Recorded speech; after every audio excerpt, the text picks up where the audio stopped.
मैंने बताया था विमाओं के उपयोग, और ये बताया था कि विमाओं के उपयोग द्वारा सूत्र की किसी भौतिक राशि के सूत्र की जांच कैसे करते हैं। विमाओं के उपयोग द्वारा कैसे करते, मैंने पिछले वीडियो में बताया था। आज बताऊंगा विमाओं की सहायता से किसी भौतिक राशि के सूत्र की स्थापना करना। विमाओं की सहायता से किसी भौतिक राशि के सूत्र की स्थापना करना। ठीक, तो ये देखिए जानते लेते हैं। किसी सरल लोलक का आवर्तकाल t, किसी सरल लोलक का आवर्तकाल t, उस लोलक की लंबाई है द्रव्यमान m और पृथ्वी त्वरण g पर निर्भर करता है। किसी सरल लोलक का आवर्तकाल t, लोलक के धागे की लंबाई है, लोलक के द्रव्यमान m और पृथ्वी त्वरण g पर निर्भर करता है। तो विधि से सरल लोलक के आवर्तकाल का सूत्र स्थापित कीजिए। तो ध्यान सुनिएगा, आवर्तकाल तो जब ये कहते हैं कि डिपेंड करता है, निर्भर करता है, तो उसको हम इस तरह से देखते हैं। देखते क्या है, माना सरल लोलक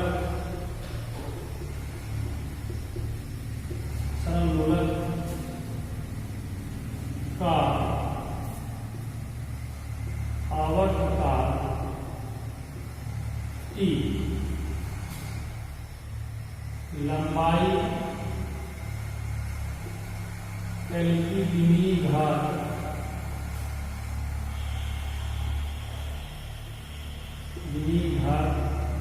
के द्रव्यमान की धीमी घात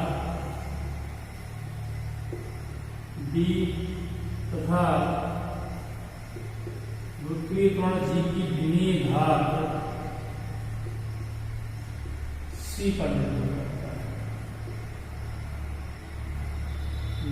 करता है। ठीक, अब हम आवर्तकाल तो समझ लेते हैं। आता है तीन डायरेक्टली को समझा करने का मतलब तीनों को पर्सनल लिखा दीजिए। L की घाते A, M की घाते B और G की घाते C, या T बराबर K L की पावर A, M की पावर B और G की पावर C। इसको मान लेते हैं क्या, समीकरण 1।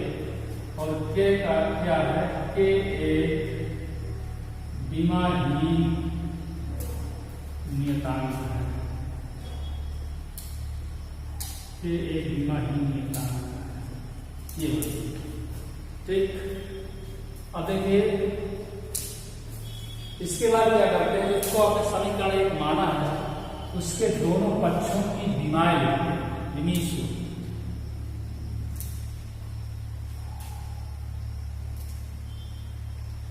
समीकरण 1 के दोनों पक्षों के विमीय सूत्र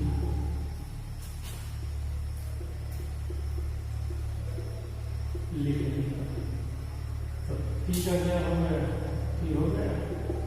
एक विमाहीन नियतांक है, L का क्या हो गया, L की पावर A, M का क्या हो गया, M की पावर B, और पृथ्वी त्वरण जो G का विमीय सूत्र क्या होगा, LT - 2 की पावर। अब हम इसको लिख सकते हैं, नहीं लिख सकते, M की पावर 0, L की पावर 0 और T, क्योंकि M की पावर 0 का माने, L की पावर 0 का माने, ये तो आपने पढ़ा ही होगा मैथ में कि किसी संख्या की घात अगर 0 हो तो उसका मान सदैव क्या होता है, 1 होता है। तो L की पावर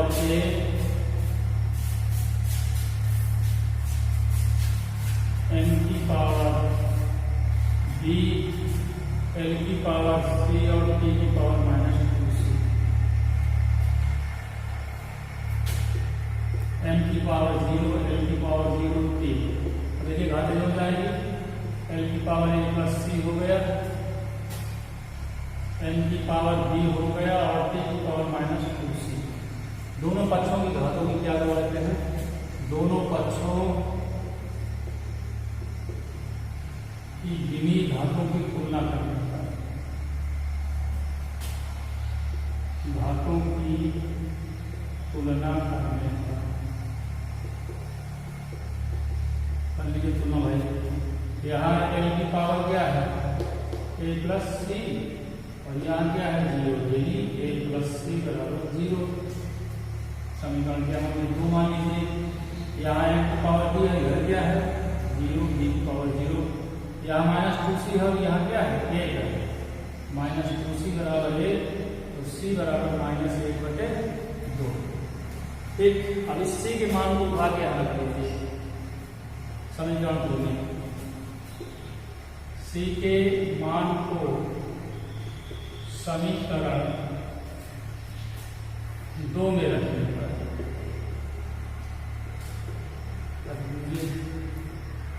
a -1/2 बराबर 0, a बराबर कितना आ गया 1/2, b बराबर आपका 0 है और c बराबर -1/2। ये a b c के मान निकल आए। अब ये जो a b c के मान है इनको उठा के समीकरण 1 में रख दीजिए।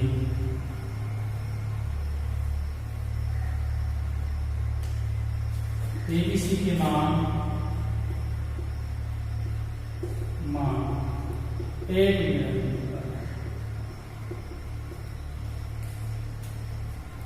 समीकरण क्या करते हैं, बराबर थे एल की पावर a, एम की पावर b और g की पावर c। तो t बराबर थे 1/2, m की घाते 0 और g की घाते -1/2। तो इसका मान 1 हो जाएगा। t बराबर थे, इसको क्या लिख सकते हो, एल की घाते का तो है ही है, इसको चले आओ, जी की घाते का 2 हो गया, दोनों के बराबर, इसको भी √L लिख सकते हो, इसको √G लिख सकते हो। कमांड से लिख दीजिए T बराबर K√L/G। देखिए ये K आपका एक नियतांक होता है और इसका मान 2π होता है, क्योंकि K बराबर 2π होता है। तो T बराबर K 2π√L/G। इस तरह से ये सरल लोलक की आवर्तकार का सूत्र दिमाग की सहायता से निकला है। और इसी तरह से आगे 8 मिनट। ठीक, तो ये थी दिमाग की सहायता से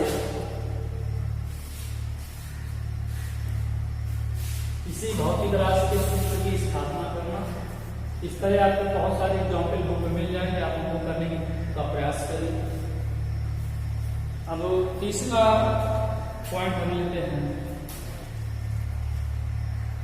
विमाप के प्रयोग से किसी भौतिक राशि के मान को एक पद्धति से दूसरे पद्धति में बदलना।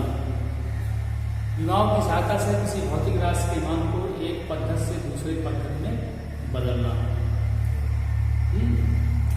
देखिए हम ये मान लेते हैं कि किसी भौतिक राशि के संख्यात्मक मान और मात्रक का गुणनफल क्या होता है, एक नियतांक होता है।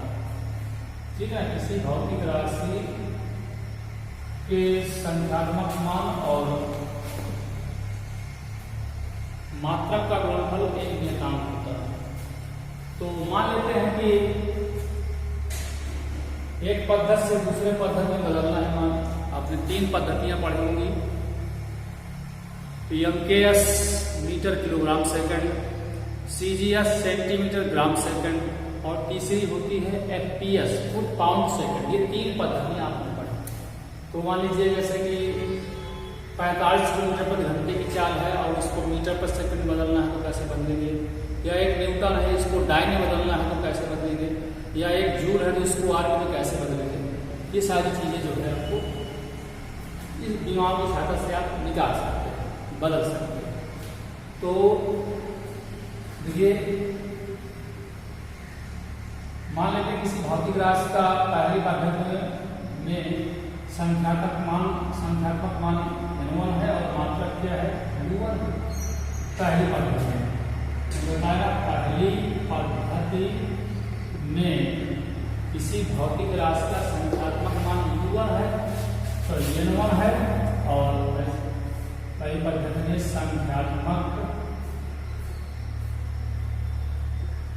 मान n1 और मात्रक क्या है u1। तो n1 u1 बराबर क्या होगा, ये था। इसी प्रकार दूसरी पद्धति मान लेते हैं, दूसरी पद्धति में n2 u2 बराबर नियतांक,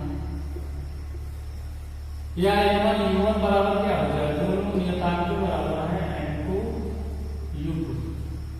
ठीक, तो मान लेते हैं कि पहली पद्धति में भौतिक राशि का विमीय सूत्र u1 बराबर क्या है,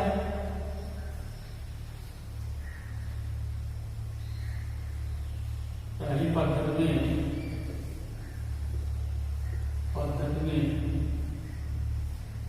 मात्रक u1 बराबर मान लेते हैं क्या है, विमीय सूत्र के रूप में m1 l1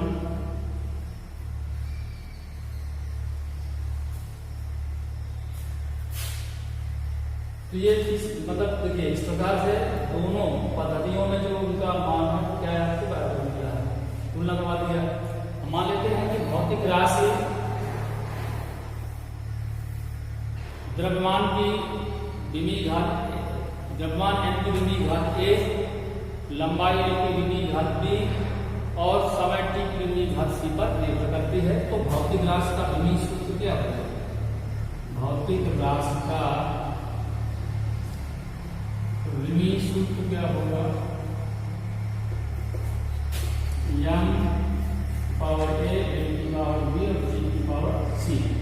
अब पहली पद्धति मान लेते हैं u1 बराबर, पहली पद्धति में u1 बराबर m1 की पावर a, l1 की पावर b और t1 की पावर c। इसी प्रकार u2 बराबर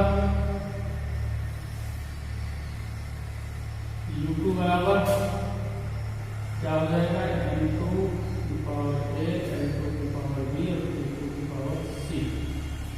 अब इसमें रख दीजिए साथ इसका मान n1 u1 की जगह क्या रख देंगे, m1 पावर a, l1 की पावर b, t1 की पावर c बराबर n2 की पावर a, l2 की पावर b और t2 की पावर c। तो n2 बराबर m1 की पावर a, l1 की पावर b और t1 की पावर c बटे m2 की पावर a, l2 की पावर b और t2 की पावर c। तो n2 बराबर, अब n पहली पद्धति से दूसरी पद्धति निकाल रहे हैं, अगर दूसरी पद्धति से पहली पद्धति तो इसका उल्टा हो जाएगा। n2 बराबर m1, इसको इस तरह लिख सकते हैं m1 m2 की पावर a गुणे l1 l2 की पावर b गुणे t1 बटे t2 की पावर c। तो ये था निकालने का फॉर्मूला। एग्जाम्पल में आपको अगले वीडियो में बताऊंगा।